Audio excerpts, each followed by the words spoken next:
Сәуле Досжан, ауылдан шыққан миллионер. Алғашқы таныстық. Ауылдан шыққан миллионер хикаятының бірінші кітабында бас кейіпкер Жомарт Жолдыбайұлы ауылда жүргенде саудамен айналысатын Роза тәтесіне көмекші болып, маркетинг әліпбиін өз табиғи түйсігі арқылы жүйелеп, саудасын дөңгелеткені естеріңізде болар. Әкеден жастай айырылған ол, анасының жалғыз қиналғанын көргенде, бала көкірегі қарсы айырылып, өскенде анасына жоқшылық көрсетпеуге серт берген болатын.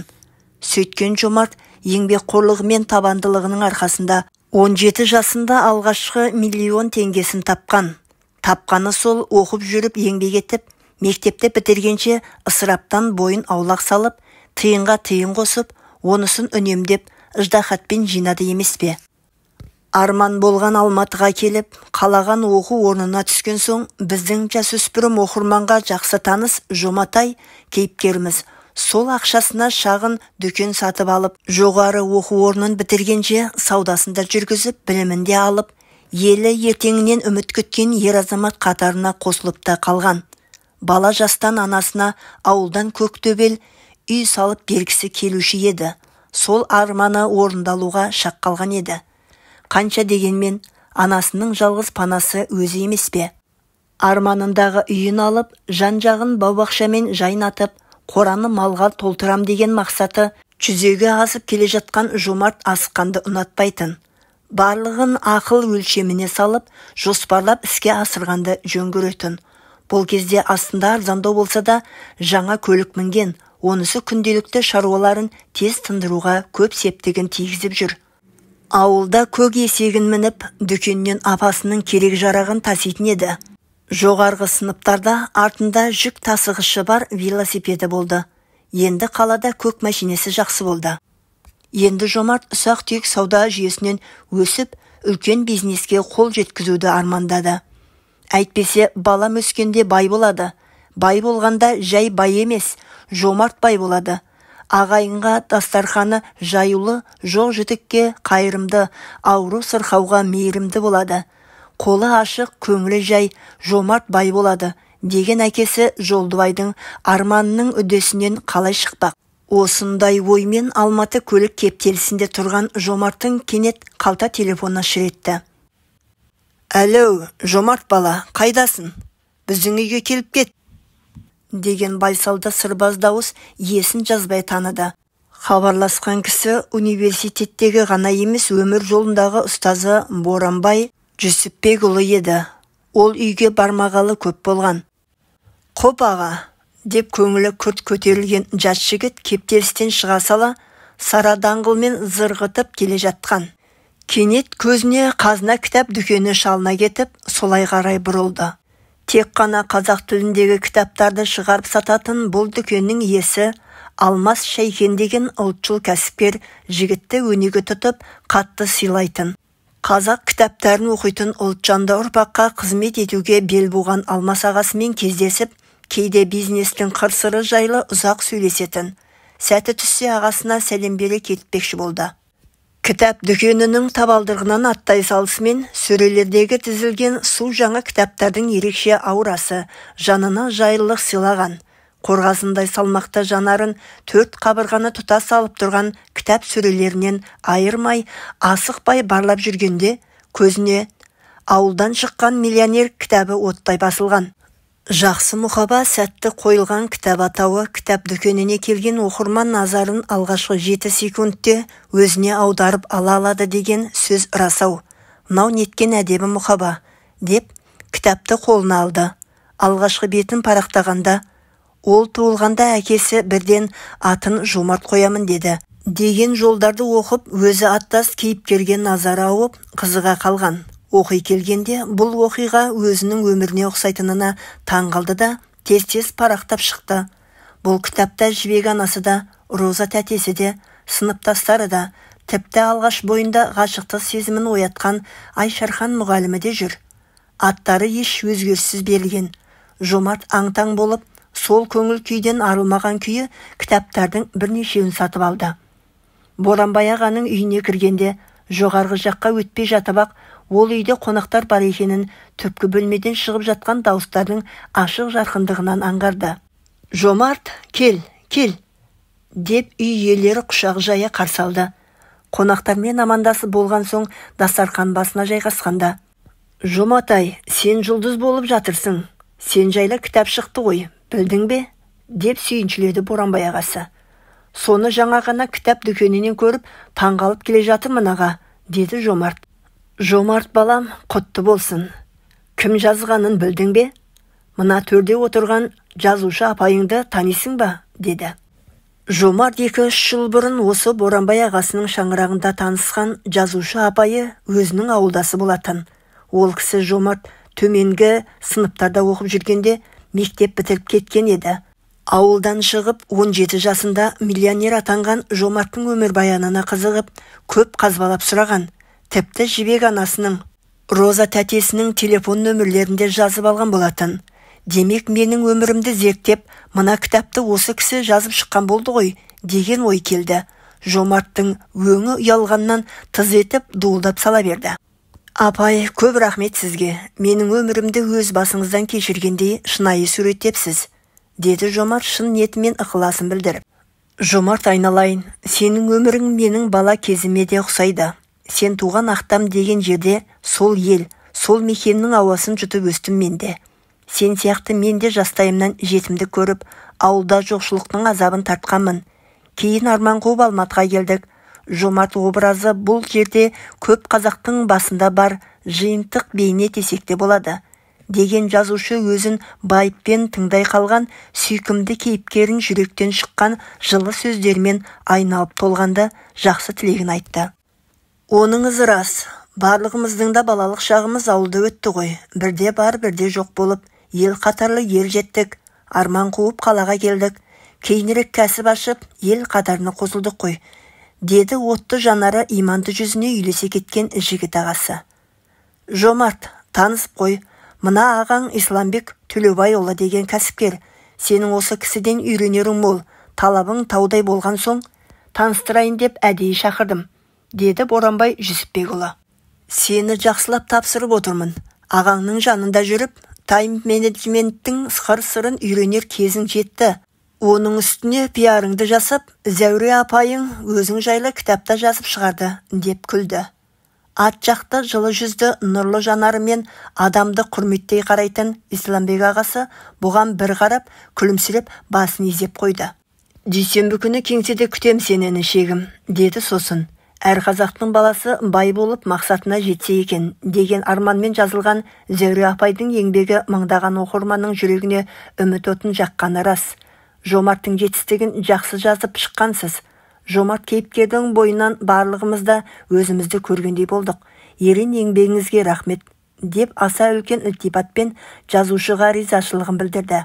Дастархан басына жиналған зиялы қауым осыдан кейін жазушыдан, ауылдан шыққан миллионер шығармасының жазылып жарық көргеннен кейін оқырманға қалай әсер еткенін тағы да сұрай бастады. Шығарма тұңғыш рет Алтын қалам сайтында жарияланды, деп сөз бастады жазушы. Одан кейін қызық болды. Ауыл партиясының төрағасы, парламент сенатының депутаты Әли Бектайыпты білесіздер ғой. Ауылдан шыққан миллионерді сайттан оқып ұнатып, Жарылқасын Дәулеттің Нұрлы әлем баспасынан жарыққа шығарып берген сол кісі. Оны ауылдағылар тегін таратты. Елордадағы ұлттық академиялық кітапханада таныстырылымын өткізді. Солай менің миллионерім Қазақстанды шарлап жүректен жүрекке жетті. Әп бәрекелді. Қазақ оқырманының зейінін ашатын жазушыларымыз көп болсын. Қазақтың атын әлемге танытар қайсар ұл, қабілетті қыздарымыздың бойынан жігерін қайрап, жандандыратын кітап қой бұл, деп дастархан басындағылар да жақсы сөздерін аямай жатыр. Қолдаған баршаңызға рахмет, деді жазушы. Рас, бұл кітап жарыққа шыға салысымен әр қазақтың қолында жүрді десек болады. Таласа оқып жатты, бір-біріне сыйға сұнды. Сөйтіп, қолдан қолға өтіп, ел мақтаған Жұматайымыз жайлы бұл кітапты бірде еліміздің орта білім беру жүйесіне эталон болған Назарбаев зияткерлік мектептерін басқаратын Күләш Нағатайқызы Шәмшидиноваға да жеткен екен. Ол кісі елімізді өркениетті елдер қатарынан орын алсын. Ол үшін ертеңгі күні ел басқарар дарынды балалар жақсы білім алуы керек деп, жарғақ құлағы жастыққа тимей, білім саласында ерен еңбек етіп жүрген жан. Қазақ баласы бүгінгі озық қоғамға сай, отан сүйгіш, намысшыл, еңбекқор болуын көздеп, білім мен тәрбие саласында реформа жасаған адам. Кезінде білім мен ғылым министрі болған сол бір ұстаздардың ұстазына менің миллионерім қатты ұнайды. Содан мұны зияткерлік мектептердің оқушылары түгел оқулары керек деп шешеді. Шығармашылық лаборатория ұйымдастырып, талқылаудан өткізеді. Балалар өздеріне арналған кітапты қызыға оқыған соң, желісімен мультфильм, буктрейлер жасап, конкурстар өткізіп, суретті кітапшалар әзірлеп, өз ойларын айтып, YouTube арнасына салып қойған екен. Алматыдағы химия биология бағытындағы Назарбаев зияткерлік мектебінің директоры Гүлмира Мункеева содан кейін мені оқушы оқырмандарыммен онлайн кездесуге шақырды. Онлайн болатын себебі қазіргі карантиндік шектеу шараларын білесіздер ғой деп бір тоқтады. Ел басына төнген осы дерттен лайым халқым аман шықса екен деп осы жерде Боранбайға бір күрсініп қойды. Сосын күрт серпіліп: «Ақ зәуре қарындасым, жазарың мол болсын. Сыйдың ең үлкені балаларға арналған базарлық рухани сый ғой» деген. «Өте дұрыс айтасыз» деп үлкен кісіні басқа қонақтар да қолдай жөнелді. Жомарт манадан бері жазушыны таңғалып аузын ашып тыңдап отырған. Ол да студент кезінде жазушы болуды армандағаны бар. Мүмкін сол арманы болашақта орындалатын да шығар. Жомарт жазушыға жетістікке жеткен адам деп осы кісіні айтар болар. Оқырман шарапатына бөлену жетістіктің үлкені ғой. Мен де мақсатыма жетер ме екем деп іштей қиялға беріліп қойды. Сол кездесуге 4000 бала қатысты деп жазушы әңгімесін жалғастыра берді. 200-дей оқушы сол кездесуде маған онлайн сұрақтар қойды. Одан көп ұзамай Күләш Нағатайқызы жеке қабылдап, менің шығармашылығыммен танысып, балалардың ой пікірлерін жеткізді деген жазушы апай бір кезде жылы жүзбен бұған қарап: «Тек біздің Жомартымыз ғана жарты Қазақстан оқып қойған өзі жайлы кітапты бүгін ғана көріпті» деп күлгенде Жомарт тағы да қызарып кетті. Оқу сауда деп жүріп кітап дүкеніне көптен бері атбасын бұрмай кеткені рас. Тіпті әкесіндей ақылшысы, қамқоры болып кеткен Боранбай ағасының үйіне жарты жылда атбасын бұрып отырғаны осы. Ұсақ сауда адамның көп уақытын жейтіні рас екен.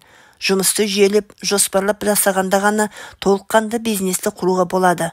Оның үстінде 2020 жылдың бас кезінен белең алып, күрт жайылған әлемдік пандемияда саудаға үлкен тұсау болды. Қазір ел жұрт көбінесе карантин жағдайында, көшеде бетперде киіп жүрмесең, індетті вирусты жұқтырып алу қаупі күшті болып тұр. Десекте дастархан басына жиналып, арқа-жарқа әңгімелеспесе мауқы басылмайтын қазақ емеспіз бе? Қауіпсіздік шаралары барынша сақталып, кейде осылай басқосулар әр қазақтың үйінде өтіп тұратын. Бір жыл бұрын карантин енді басталғанда, ел жұрт 6 айдай тұмшаланып, ешкіммен араласпай, үйінен шықпай отырғаны рас. Осы карантинді жаңаша локдаун деп, қазақша үй қамақ деп, бабаларымызша мырза қамақ деп те атады халық.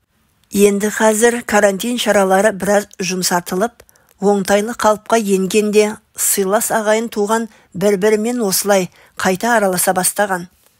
Ауылдан шыққан миллионерді жазып жүргенімде көп кітап оқыдым, әсіресе ұлы Абайды бірнеше қайталап оқып шықтым деп әңгімесін жалғады жазушы.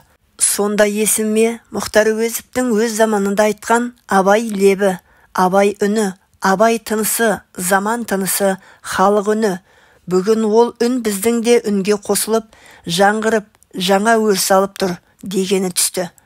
Абайды қай заманда, қай қоғамда, қай адамда дұрыс түсінсе, өзінің жоғын табады екен.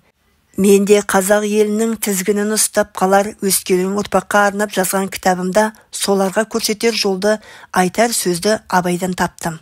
Пайда ойлама ар ойла, талап қыл артық білуге, артық ғылым кітапта деген қазақтың бас ақынының білімдіден шыққан сөз талаптыға болсын кес деген асыл сөзі де менің талапты оқырмандарыма шырақ ұстатқандай болады. Кітапты оқыған балалар осы хикаяттағы бас кейіпкер кім болды екен деп елеңдепті. Біздің заманымыздың батыры кім деп ойланып, біздің жас мемлекетіміздің болашақтарына тұлға болатын азамат кім? Біз кімге қарап бой түзеп болашаққа ынталанамыз? Қандай азамат бізді отанымызға пайда келтіретін жаңа талпыныстарға жетелейді деп толғанса керек. Тіпті Айзере Қалихан деген оқушы Жомарт қазақтың Стив Джобсы деп жазыпты. Рахмет балапандарға. Осы жерде Жомарт орнынан тұрып рұқсат сұрап сөз алды. Руханияттың шырағын жаққан Абзал апайымыз, өзіңізге бүгін ерекше алғысымды жаудырғым келіп отыр. Кітап жазу еңбек. Менің де кітап жазғым келеді. Бірақ қанша талаптансам да қолымнан келмеген соң, әлі үйренерім көп екен деп, бұл арманымды болашақтың тартпасына салып қойдым. Кеудемді күмбірлетіп, дүбірлеткен оқиғалар бір күні пісіп жетілгенде өзінен өзі жарыққа шығар. Оған шек келтірмеймін. Менің әкем Жолдыбай аманат еткен басқа да армандарым бар. Әкем мені абыройлы азамат болсын, алға үздіксіз ұмтылсын, жетістікке жеткенше тоқтамасын деп армандаған екен. Егер мені қазақтың Стив Джобсы деп атап жатса, бұл маған ғана емес, әр қазақ баласына артылған жүк деп ойлаймын. Көп рахмет сіздерге. Дегенде көңілі толқып кетті. Айнала отырған зиялы қауым Жомарттың бұл сөзіне мерейлері өсіп, ақ жарма пейіл, мол мейіріммен қарап қалды. Үлкендер жағы, өркенің өссің деп батасын берген. Мына баладан бірдеме шығады, мінезі салмақты, ақылға көп сүйенетін жігіт екен деп, Исламбек ағасы да талапты жасқа қарап сүйсініп қалған. Сол кезде сонау рухты батыс өңірінде өткен өзінің балалық шағыда бір сәт көз алдына келген. Өзі де Жомарт сияқты арманшыл бала болды. Өмірге ерексіп, тістеніп өсті. Ол сонау қызыл жүйе, темір шеңгелдің уақыты емес пе еді. Қазақтың емес, орыстың тілі үстемдік құрып, тіл білмесең адымыңды аштырмайтын. Бірақ қайсар рухты батыс қазағының қанында Исатай мен Махамбеттің мінезі бар. Мінез болмаса жетістікке жете алмайсың. Осы дәрежеге жеткенше сан өмір белесін басып өтіп, талай қиындықты бастан өткергені де рас.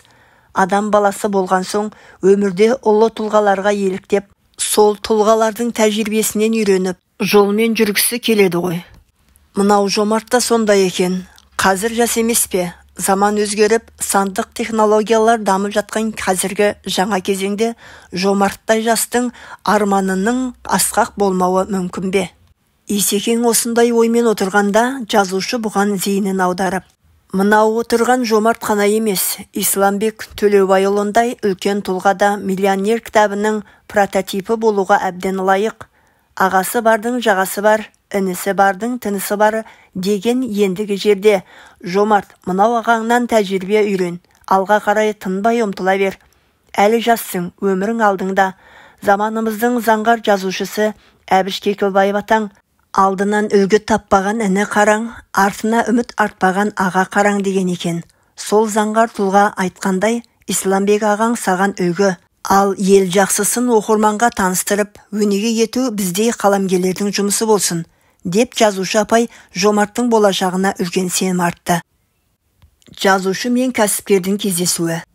Боранбай Жүсіпбекұлының үйіндегі басқосудан бірер ай бұрын жазушы қарт Алатау баурайындағы Ару Алматыдан Сарыарқа төсінде келген кербез қала ел астанасына келген.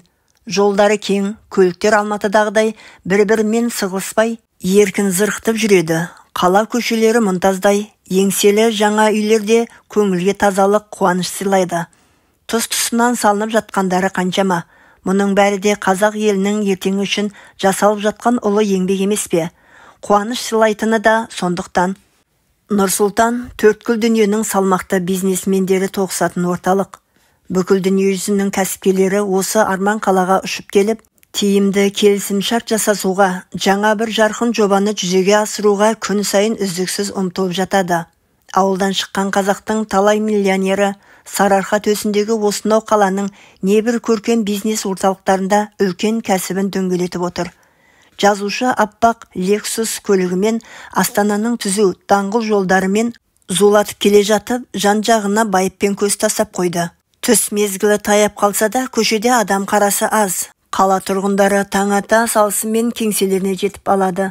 Ендігі бір компьютердің алдында жұмыстарына қызу кірісіп отырған болар. Олар түс мезгілінде үйлеріне жүгірмейді. Түскі асты көбінесе жұмыс басында ішеді де, тек кешкілік уақытта жеке көліктеріне отырып үйлеріне асығады. Елордада көлік кептелісі 2 мезгілде, таңғы уақытта және кешкілікте орын алатыны сондықтан болар. Bir жағынан қазіргі карантин жағдайда қала тұрғындарының көпшілігі қашықтықтан жұмыс істейді. Қазір интеллектуалдық, шығармашылық, ой еңбегінің кезеңі туып келеді. Болашақта адамдар жеке бизнесін ғана дамытып қоймай, өзінің шығармашылық қырларында аша түсетін уақыт туып келеді. Себебі баяғыда адам қолмен жасалып келген жұмыстың бәрін бұл күні техника жасайды. Тіпті алдағы уақытта өздігінен жүретін робот көліктер пайда бола бастайды екен. Сол дәуір туса, адам не істемек? Әрине шығармашылығын дамытады, өмірлік тәжірибесін кейінгімен бөлісуді мақсат етеді, деп ойға берілді жазушы. Ол биік жасыл шыршалардың арасынан төбесі күнмен шағылысқан, мен мұндалаған алып бәйтерек тұрған Нұрлы жол даңғылын басып өтіп, бір кеңселі бизнес орталықтың алдына келіп тоқтады. Осы жерде кеңсесі орналасқан белгілі кәсіпкер Исламбек Төлебайұлымен алдында телефон арқылы хабарласып, кездесу уақытын белгілеген еді. Мақсаты іс тәжірибесі жайында кітап жазып, дара жолын жас оқырмандарына үлгі етпек. Ол бет-пердесімен аузы мұрнын тұмшылап алды да, еңселі ғимаратқа қарай аяқ басты. Ресепшндағы қыздар хабар берген соң, сол жерде тұрған антисептикпен қолын сүртіп, жедел сатыға қарай жүрді. Толқынысын басып, саты алдында сәл аялдағаннан кейін 10-шы қабаттың түймесін басқан. Кәсіпкер жазушыны жылы жүзбен қарсы алды. Амандықтан соң Исекең: "Түскі ас уақыты болып қалды. Асықпай сізге 2 сағат уақытымды бөлсем болады", деп жымиды. Кәсіпкердің әр минуты қымбат екені рас. Бірақ жазушы үшін ертеңгі күні қазақтың қара баласына кәсіпкер туралы өзі жеткізетін оның әр ойы қымбат. Сондықтан екеуі дәм толы үстел басына жайғасқанда, кәсіпкердің өмір сүру дағдысын, жетістікке жету жолындағы іс тәжірибесін жазып алу үшін сөмкесінен шағын диктофонын елеусіздеу алып шығуға тырысып, әдепті қимылмен үстелдің бір шетіне қойды. Жазушы болашақ кейіпкерінің бойында иман да, парасат та мол екенін жақсы біледі. Сол қырларын аша түсу үшін өзіне берілген 2 сағатты үнеммен пайдалануға тырысты. Аз сөйлеп көп тыңдайын деп шешті. Жазушы бұл кездесуге үлкен ыждахаттылықпен дайындалған. Алға қойған мақсатының ойдағыдай орындалып, жоспарың жүйелі жүзеге асу үшін әзірлікпен келу аса маңызды. Сөйлесетін адамыңның алдындағы жауапкершілік әрі қазіргі заманның тілімен айтқанда мәдениеттілік. Қазір міне қарсы алдында парасаты мен мінезі бойына жарасқан, аса мәдениет пен білімділіктің үлгісіндей болған қазақ азаматы, үлкен кәсіпкер отыр. Кеңестік жүйе ыдырап, келмеске кеткен сонау жылдары қазақ елі тәуелсіздігін алып, егемендігін әлемге мойындатқан. Сол кезде әлем таңдаған нарықтық жүйеге Қазақстанда таңдау жасаған еді. Алғашқы жылдарындағы сауда дамып, сол сауданы қыздырған, ауылдан шыққан миллионердегі Роза тәтедей ала қап арқалаған аналар емес пе еді. Сол 90-шы жылдарда балашаға біткен сағы сатып кеткен. Көше бойында шемішке құрт шоколадын жайып қойып, жабайы саудамен айналысып, кемпір-сампырлар отыратын. Ол кездің қайнап жататын базарлары қандай? Сол базарлар қазіргі өркениетті сауда орталықтарына көшіп барып, ойын-сауық, демалыс орындарына айналды. Мәдениеттің заманауи ошағы болды. Үлкен кәсіппен айналысып отырған Исламбектей кәсіпкерлердің үкіметке құятын салығының арқасында қоғам дамып, ел көркейіп отыр. Сондықтан кәсіпкерлердің ерен еңбегін неге бағаламасқа, өскелең ұрпаққа неге үлгі етпеске? Жазушы осындай оймен отырып, Исламбек Төлеубайұлымен сыпайы ғана сырласып отыр. Іскер адам үшін ең бірінші тайм-менеджмент мәселесі маңызды. Ол уақытты басқару деген түсінікті береді. Жаратушы пенделеріне әділ ғой, шіркін. Күллі адамзат баласының ешқайсысын ала аламай, уақытты бәріне бірдей берген. Тәулігіне 24 сағат. Пайдалан да іске жарат. Соны түсінгендер уақытын тиімді пайдаланып жетістікке жетеді де, уақытты текке өткізетіндер өмірде ештемеге қол жеткізбей қалыс қала беретіні рас. Алла тағала адам баласына уақытпен бірге өлшеулі ғұмыр берген.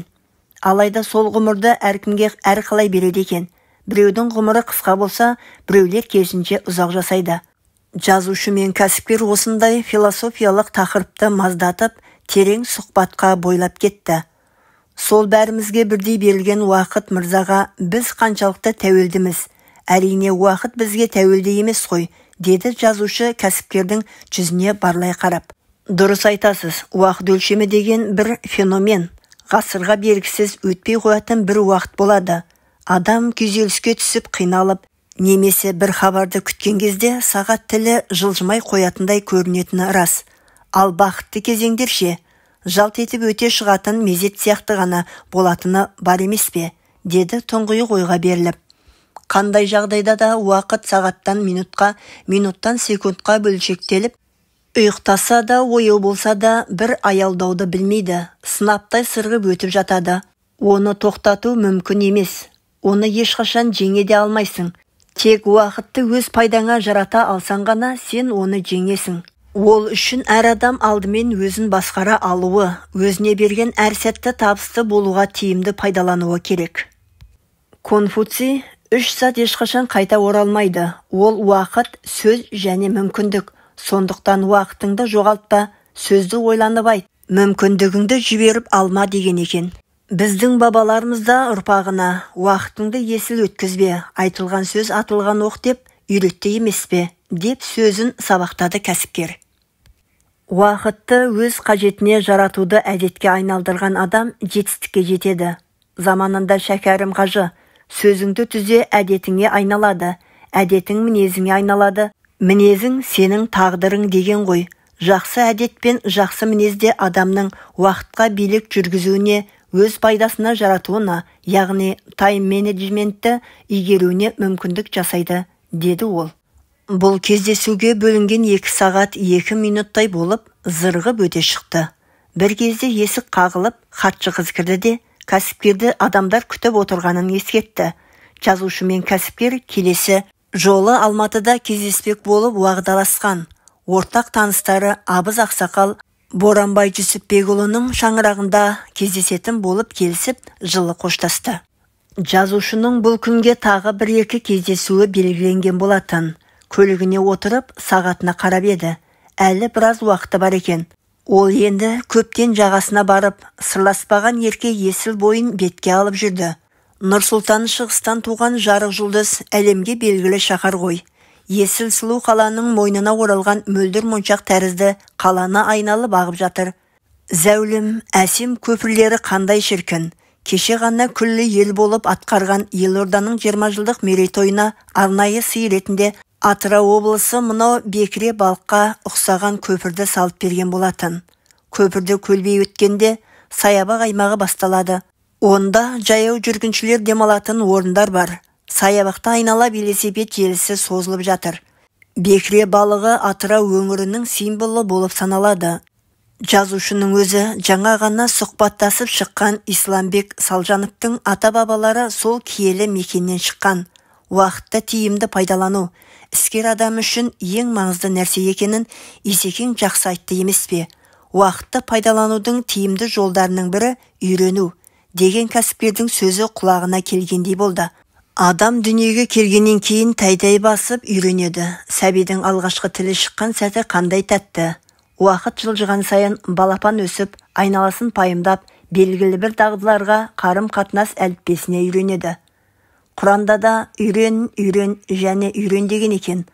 Алғашқы ұстазыңның саған қалам ұстатып, әріптермен таныстырып, адамгершілік бастауынан сусындатқан кездерінен бастап адам баласы өмірінің соңына дейін үйренуімен болады. Отбасындағы өзара қарым-қатынасқа, сыйластыққа да үйренесің. Ал тіршілік көшіне ілесіп, өз жолыңды табуыңа өмірдің өзі икемдейді. Ұлы Абай адамның адамшылығы ақыл, ғылым жақсы ата, жақсы ана, жақсы құрбы, жақсы ұстаз болады деген. Бұл осылардан үйренеді, білім алады деген сөз. Сол білім алуда уақыт бөлуді талап етеді. Жазушы есіл бойын жағалай түсіп, тағы ой ағымына ерік берді.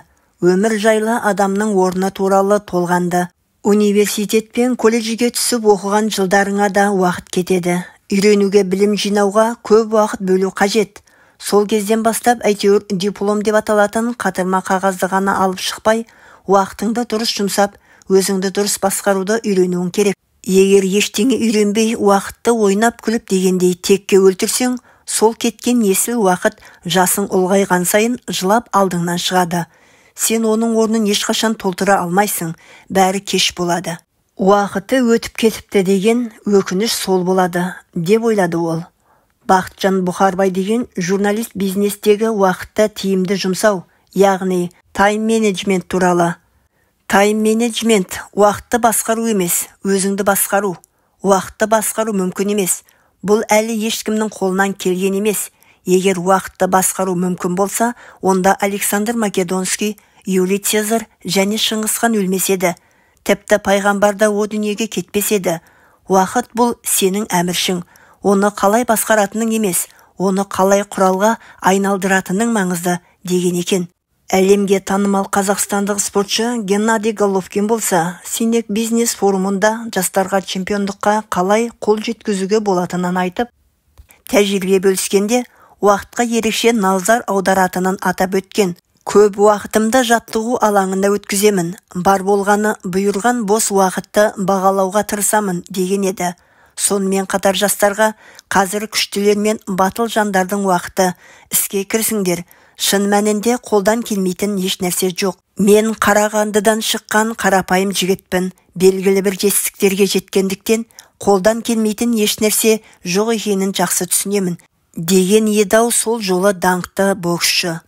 Махамбет Өтемісұлынан арғымақтың баласы аз оттарда көп жусар, асыл ердің баласы аз ұйықтарда көп жортар деген нақыл қалған. Бұлда уақыт мырзаны жортып жүріп, халқыңа қызмет етіп жеңудің бір жолы деп қабылдауда маңызды. Осындай оймен жазушы есіл бойын жағалап жүріп, кәсіпкер меценат, ұлт патриоты Исламбек Салжановпен болған әңгімені ой елегінен өткізіп, ойына келген болашақ кітабының сюжетін таразылап, біраз уақыт жүріп қалды. Қызық деп ойлады ол. Есекең түнгі сағат 10-да ұйқыға жатып, таңғы 5-тен жұмысын бастайды екен. Уақыт ақша деген америкалық бизнес акулаларының принципін қазақ кәсіпкері де ұстанатын болғаны ғой. Әрдайым уақытпен есептесіп, уақытты өзінің пайдасына жаратып жүрген соң, үлкен жетістіктерге жетіп, ел үмітін ақтап, үлкен биіктерден көрініп келеді. Өзіне түскі ас уақытында 2 сағат қана уақытын бөлгені, уақытты үнемдей білудің тағы бір көрсеткіші емес пе? Сол уақыттың өзінде әрі ауқаттанып, әрі үлкен бір шаруасын бітірді. Яғни ол рационалды, нәтижеге жұмыс істейтін кәсіпкер. Жазушыда уақытпен қатты санасатын. Бұл күнінің жоспарлы өтіп жатқанына қуанды. Ол сағатына қарап еді, келесі кездесу уақыты таяп қалған екен. Алдағы уақытта кәсіпкер жайлы кітабы да шығар. Сол кезде жасөспірім оқырмандарының да алдағы кезде уақыттың қадіріне жетіп, тайм-менеджментке баса назар аударып жүруге шақыру керектігін ойлап, жылы жымиып қойды да көлігіне қарай жүрді. Өнеге Исламбек Жомартқа хабарлас деп телефон нөмірін беріп, ағалық жылы пейілмен жай ғана иығынан қағып қойды.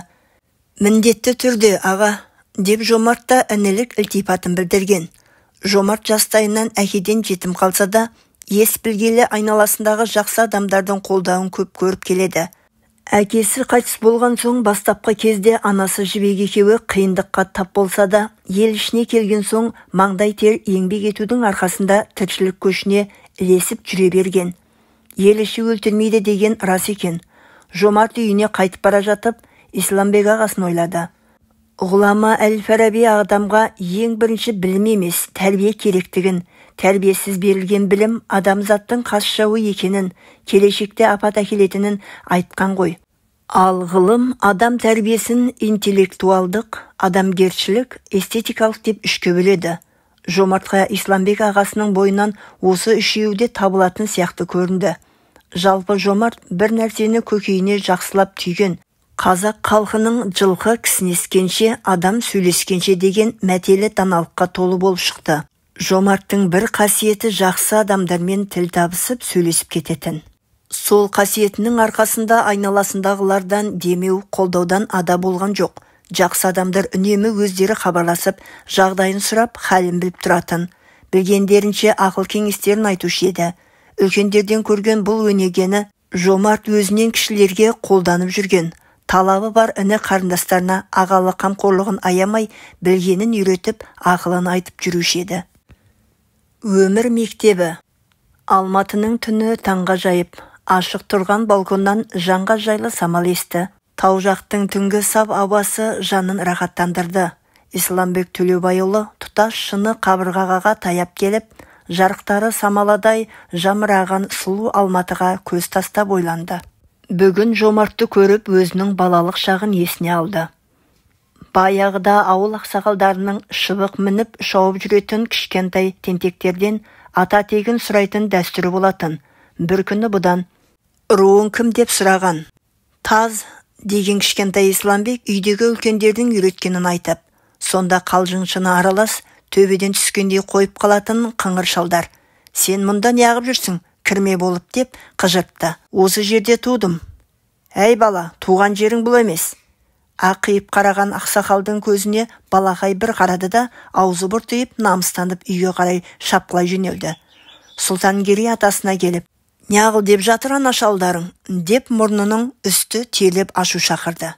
«Аталарың дұрыс айтады, кел, отырып тыңдап ал» деген атасы мұны жанына отырғызып қойып, түп тамырын таратып айтып берді. Арғы ата-бабалары Атыраудың Құлсары махатынан екен. 12 ата байұлы, бабалары заманында бай би болыпты. Содан Қазан төңкерісінен кейін байларды қудалағанда аталары Ресей асып, Башқұртстанға барып тұрақтапты.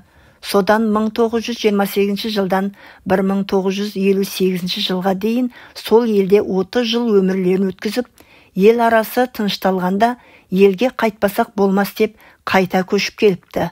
Орынбор мен Ақтөбе шекаралас қой. Сол шекарадан өткенде Исатай ауданындағы Қызылжар деп аталатын Сапқоздың Қара Кемер деген елді мекеніне тоқтаған еді.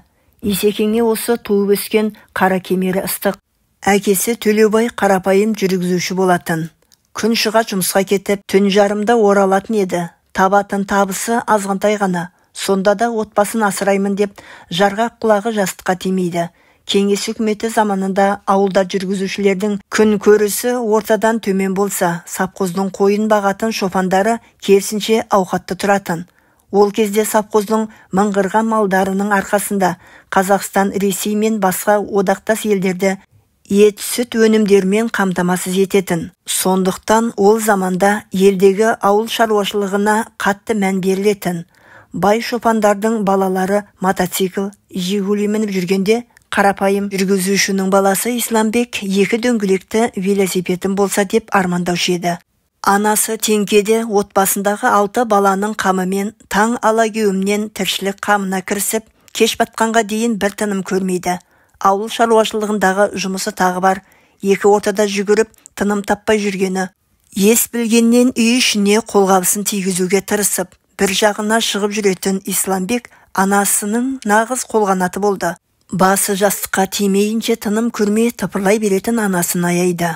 Қазанның астына отын салып, самаурынына ағаш жарып, қолынан келгенінше қолғабыс жасап, жүгіріп жүреді.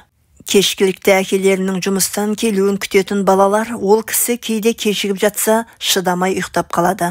Тапқан табысы ештемеге жетпесе де ата-анасы жоқшылықты балаларына білдіртпеуге тырысады. Балалардың бас аяғын бүтіндеп, көкжейде кигізе алмаса да, ата-аналық мейірімін көктемдегі күн шуағындай аямай төгеді. Исламбекке көбінесе арнайы киім алып бермейтін. Ағаларынан қалған киімді қолғылдатып киіп жүретіні есінде. Бір аяқ киім 2 жылға алынады. Тек сыныбы өскен сайын оқу құралдары ғана жаңартылады.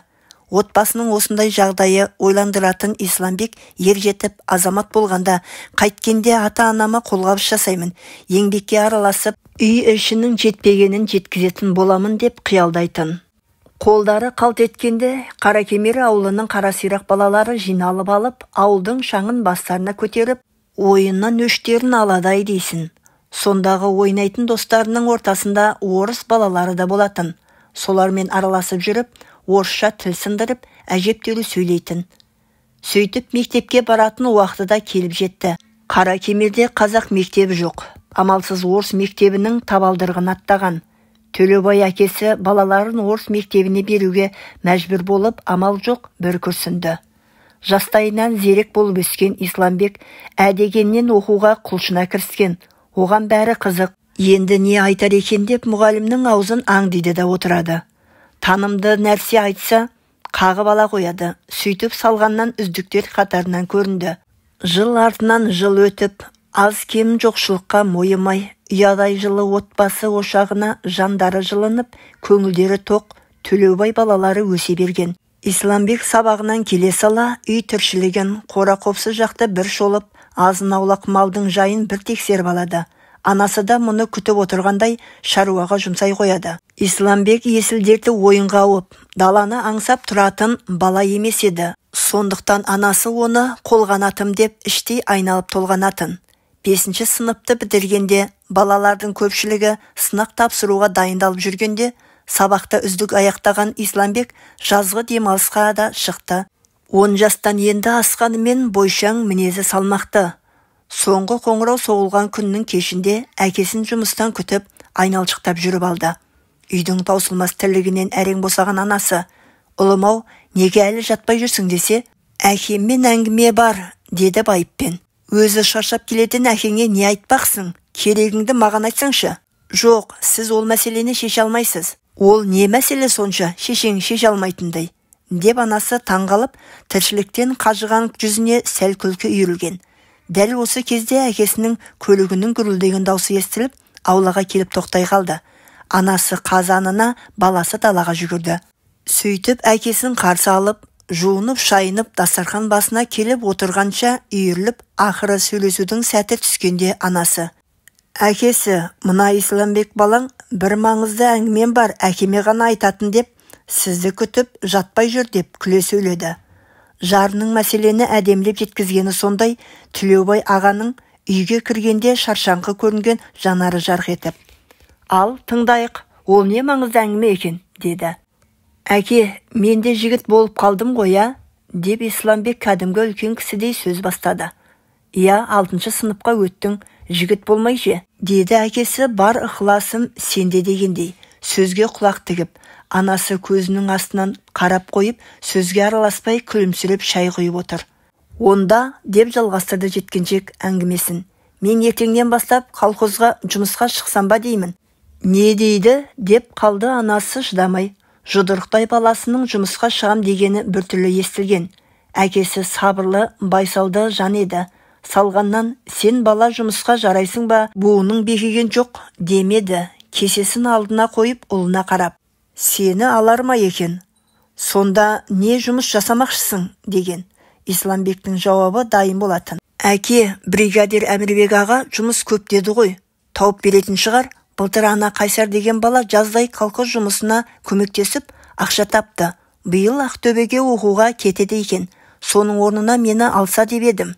Бригадир өздерімен ағайындас болатын. Әкесі баласының байыпты сөзін тыңдап алды да, біраз ойланып, шайын сораптап, біраз үнсіз қалды. Әлден соң барып: «Мен таңертең барып сөйлесейін» деген. Себебі әкесі ұлына қатты сенетін, не тапсырса да тастай етіп орындайтын, осы баласынан үміт күтетін.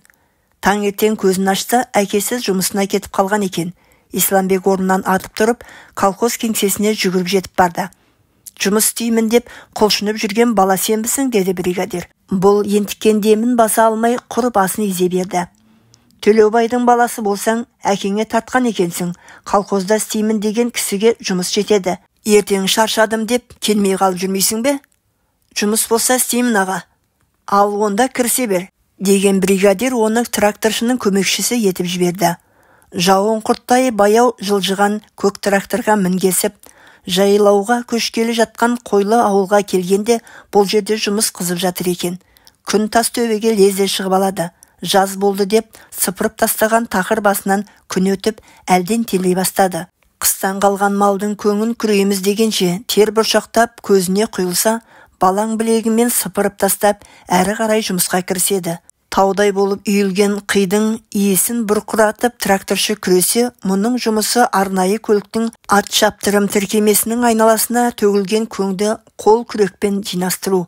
Алғашқы күні ет қызуымен білінбесе де, ертеңінде бұлшық еттері ауырып, зілде ауыр күректі көтере алмай қалды. Сонда да намысқа тырысып, тістеніп, онысын білдіртпеуге тырысқан.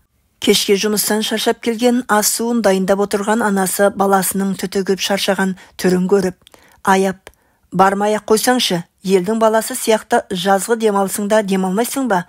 Деген сөзіне еріп, ертең бармасам бармайыншы деп ойласа да таң атысымен төсегінен тұрып кететін.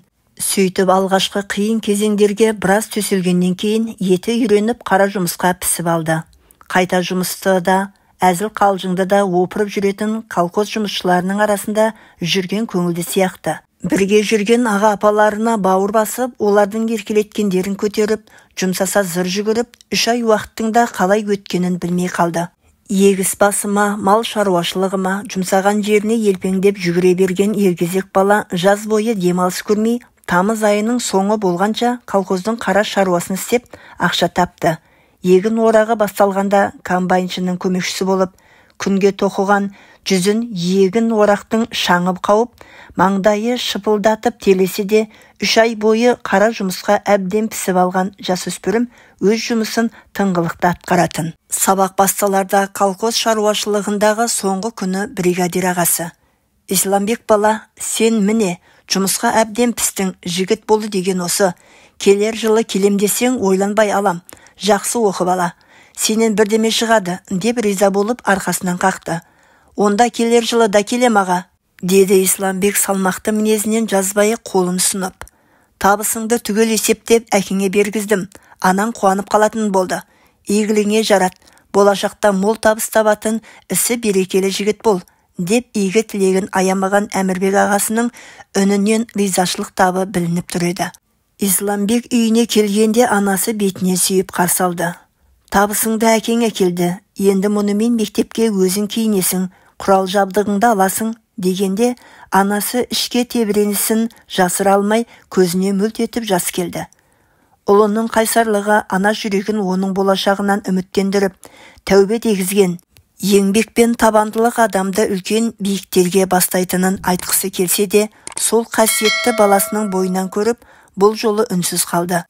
"Ертең Орынбор облысының Тұзтөбе қаласының базарына киім алуға барамыз", деді. "Шын ба?" Исламбек жүзіне күлкі үйіріліп қуанып кетті. Ертеңгі жолға шығатындарын, базар аралайтындарын ойлап, бұл түні көпке дейін ұйықтай алмады. 1 жылға жететіндей, бастан аяқ киініп, мерейі өскен Исламбек 10 жасынан бастап жұмыс істегендегі түйгені, адам еңбек етсе ешкімге тәуелді болмайтынын бала түйсігі арқылы жақсы түсінді. 10 сыныпты бітіргенше осылай жаз айларында колхоз жұмысында жүрді. Жалғасы бар.